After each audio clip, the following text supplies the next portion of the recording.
maanta waxaan ku nimi waxaan ka soconnaa ilaa iyo xitaa waxa awdal xildhibaan deegaanka rashka odaha boorame saaxil dadkaasoo dhan waxay u socdaan inay tusaan inuu shacbiga reer Soomaaliya ciidankiisa qaranka u garab taagaya.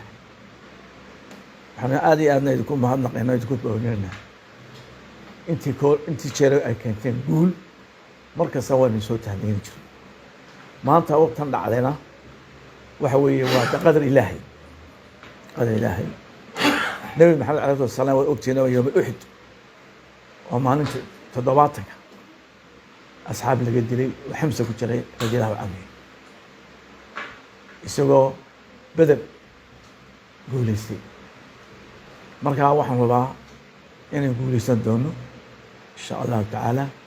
inagu dulmi samayn mayno, laakiin xaq waxaan u leenahay si waddan kasta uu leeyahay xaq inuu xuduudiisa u sugo oo midnimada qarankiisa iyo midnimada dhulkiisa u sameeyo.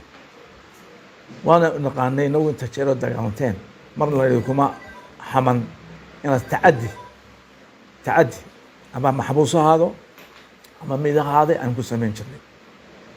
maxaabiistii aynu qabanay waa adiga arkeenoo shacbiga xitaa u geynayay hadiyadu. maanta markaa inay niyad jabtaan maaha. shacbigeena reer Somalilandna waxayna u noqotay wake up call. waad ogeydeen 89 waxaynu laynaga saareen burco July SNMT. waa ogeydeen dhacdii ka dhacday meesha loo oran jiray lixle lagu dilay Banaadur. waan ka soo kaban guusha inaga helay. mar kasta inagu xaq baynu ku dagaalanaa, marna xaq daro kuma dagaalano. magaalada maanta Laascaanood markii la qabtay 15 sano ka hor wiil ka bacdi baan tagay. sidii maalinta ahayd iyo maanta sidii dadka loo lugooyay farq weyn buu leeyahay. ciidamadooda 15 sano joogeenoo weligood lagama soo shabax dhibaato. dulmiga ma naqaano, weyn markaa waan iska ilaalinaa dulmiga. waxaan ku bishaareynaa inay guusheedi doona biidnillaahi kariim. shacbiga reer Somaliland uu ina wada taageersan yahay.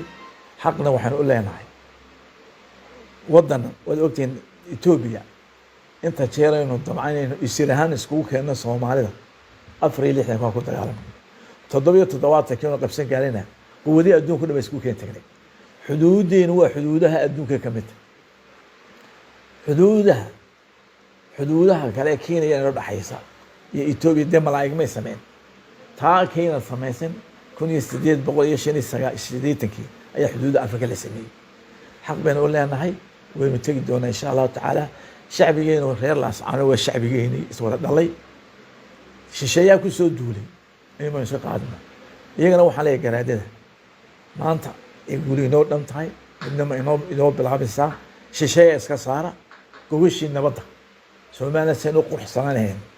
Soomaaliya la wada leeyahay cadaalad ku dhisan sida sharcigeenu sheegayo aan ka wada shaqeyno. laakiin ma ogolaanayno wadana ma ogolaanayo in waddankiisa dhexdiisa maamul kale laga sameeyo.